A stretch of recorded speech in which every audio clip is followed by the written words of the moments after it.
And the federal government itself's been hijacked by offshore banks, and I think it's going to happen a lot sooner than just 20 years. And so Northcom and Homeland Security, we got their internal Homeland Security documents a year ago. We broke this. We got it from law enforcement, where Homeland Security internally, they train the police. This is really to suppress the American people. This is not about fighting Arabs in caves. No doubt. There's once I think the headline that all Americans may expect, I hope it doesn't happen, but God forbid it does, is they'll wake up one morning and they'll hear conversation on your show, Alex, about the dollar crashing. And when that dollar crashes, you will see an implosion in America. You'll see civil uprisings. You will see a massive hemorrhage of the institutions of the United States of America. See, nobody believes this can happen. Everybody believes this is America. This is not going to happen. What people are failing to see is a tremendous problem with the federal government not basically meeting the needs of the American people. And having said that, you asked me earlier, what really happened to me? In 1983, I was the only American in history to defeat the Justice Department in a RICO trial, pro se, without being an attorney. I was targeted ever since. In the late 80s, I was instrumental in bringing back John Demanick from Israel, who was on trial. He was already convicted and sentenced to be executed. No one would look into this man's case. I looked into his case, and I discovered and I was able to get documents from the Justice Department that not only proved he was innocent, Alex, but who Ivan the Terrible really was. It was so blatant in America, the pressure that Israel, through their lobby, had put on me and put on our government, that Congress wouldn't hold a hearing on my evidence, and the Sixth Circuit Court in Cincinnati wouldn't accept the trafficking evidence. I sent it over to the Israeli Supreme Court.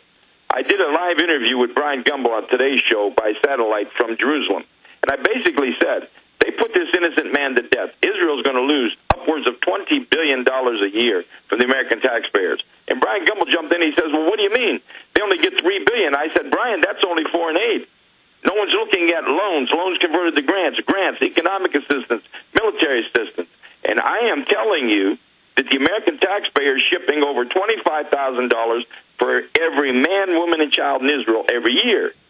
Well, I got a call the following night from the Supreme Court of Israel, and they said he'll be in Tel Aviv tomorrow night. Take him home. Here's a man on death row, Alex.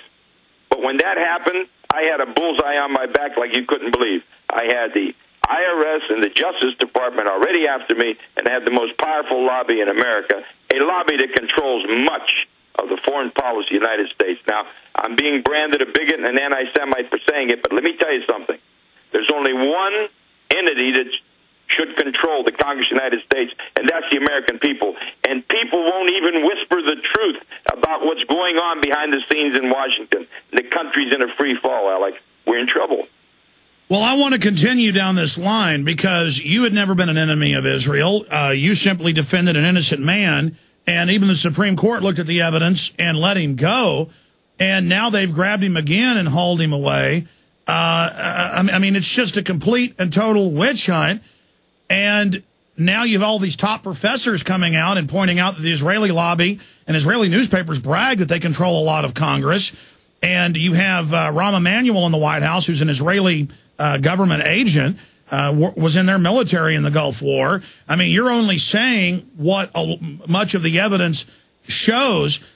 And I've always read, and experts of history has shown, that when you do beat the Justice Department, and they win, over 90% of their cases, they always come back. So was it the IRS that you exposed that got them first coming after you, and then the icing on the cake was then getting an innocent man freed? I think it was a combination of all three, but just remember this. I was one of the most bitter enemies of the Justice Department and the Internal Revenue Service, and there's no kidding about that. And I had a struggle. It took me 12 years, and let me say this. I've been a Democrat all my life. The Democrats, I almost had a fist fight with Chairman Rostenkowski, wouldn't even hold a hearing on my burden of proof legislation. We Republicans did come in, and I'll give credit to Bill Archer again. There's a man that looked at the American taxpayer, and he did something very significant, and I want to thank him on behalf of all Americans. I don't even know what happened to the old chairman. I hope he's still alive down there in Texas. He was a great man. But, Alex, I had a bullseye put on my back, but quite frankly, Scarlett, I don't give a damn. And here's the bottom line. If you're afraid to speak out about your own country, country? What has happened to our Constitution and our Bill of Rights? Why is everybody afraid to whisper what's going on? Listen to the strong statement I use on your show, even though it has labeled me and hurt me politically. Israel has a stranglehold in the United States of America. They have us in foreign wars we shouldn't be involved with that have bankrupted us, and they've gone so far as having Israeli Prime Minister Ariel Sharon making a statement on Israeli radio October 3, 2001, the following: "We, the Jewish people, control America, and the Americans know it." And no one read that in a newspaper in this country. No one knows about it. So maybe Jim Traficant is going to be labeled. But I think if we've got a problem, let's straighten our country out. We don't have to hurt Israel. They are a friend. They're a democracy within a cluster of monarchs and dictators, but we don't have to prosecute their expansion plans. We don't have to get involved and be pushed into wars by Israel, manipulated by Israel. And we shouldn't answer to nobody but the American people.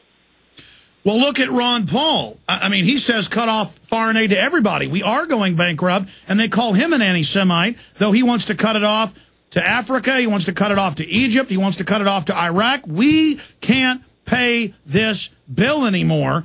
And the fact that whenever somebody says, look, we need to stop being involved in all these wars, we need to stop doing this, and the ADL and Southern Poverty Law Center come out and attack me when I'm am mild on this, because I'm just trying to bring everybody together to audit the Fed, to get the Federal Reserve out of here, to get the 17th Amendment overturned, to get rid of the income tax. There's no doubt you get savaged when you even mildly criticize. So I can't imagine what it's been like for you. Let's briefly, because we're going to break here in about 4 minutes, talk about what happened to you in prison, because, I mean, you're a tough guy. You're not whining about it on air now, but they treated you like hell, I saw on the news. Alex, the first place I went was 50% illegal immigrants.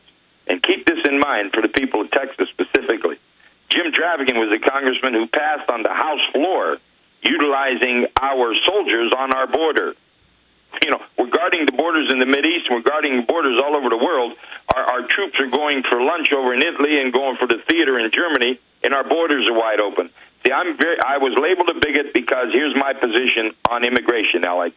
Number one, let's put our troops on the border. It's a national security check line. And if you're in America illegally, you should be thrown the hell out, not given health care and given a false... Well, that's what Mexico does to us. Mexico treats American citizens like trash and shakes them down. Hey, listen, here's the way I feel. If you're an American citizen, I don't care what ethnic group you are, you're one of us. But if you're not, you got to be thrown the hell out of here. Now, both these parties are catering to a growing minority Hispanic vote. It's getting larger in America. It is larger than the black vote. And both these parties are giving them everything they want. Meanwhile, you got a healthcare system out of control. You got approximately 15 million, truth be known, illegal immigrants consuming welfare and different programs in this country with falsified documents. And neither party's dealing with it. Congressman, let me stop you. I got a guy that worked at Austin Energy here, and I already knew this. It's 800-plus sanctuary cities. But the illegals get a fake consular matricula. They pay a $200 down payment, or $250 depending on the size of the contract, to get their power and light turned on. Then they never pay the bill. He said over 90% of the time. And then a new matriculate comes up in 6 months when they turn the power off. And they were told in Austin Energy meetings, let them not pay. And it's the same thing. Drunk drivers, they get let go. Everything. But citizens are scum and trash. And so the average illegal's on 3 or 4 different welfare lines.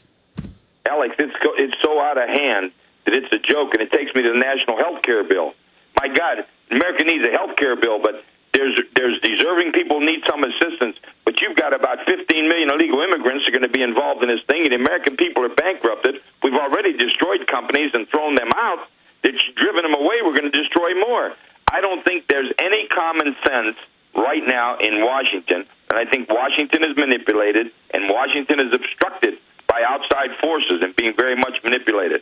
But having said that, let me get back to the prison. The first place I went to, Alex, had 50% illegal immigrants, and they knew that I was the guy that said throw them the hell out. I slept with one eye open. The next thing you know, I'm at a medium high, which was known as Gladiator School up in Raybrook, people getting cut and hurt every particular day. There was a counselor in the system, I won't say where, that told me when I first went in, he said, listen, my mother's your biggest fan. Be careful, they want you to get hurt. The next thing you know, I'm at a medium high, and the truth be known, one more little infraction, I'd be at a penitentiary. A penitentiary. And the reason I end up in Rochester is they told me that I had a corkscrew aorta. And they told me I had this corkscrew aorta, and I would not take medication, Alex, because I didn't trust them. And I end up in Rochester, and then they said I didn't have a corkscrew aorta. Just let me tell you something. I believe that our government was hoping I would have died in prison and would not have come out. Okay, Congressman, we got a break. Come back right there and continue with the saga of your years of imprisonment, and we will continue breaking down why you were persecuted and now your comeback kid status. We want today to get people to support you, get you back on your feet, and launch as an independent, because you certainly are a maverick. We're on the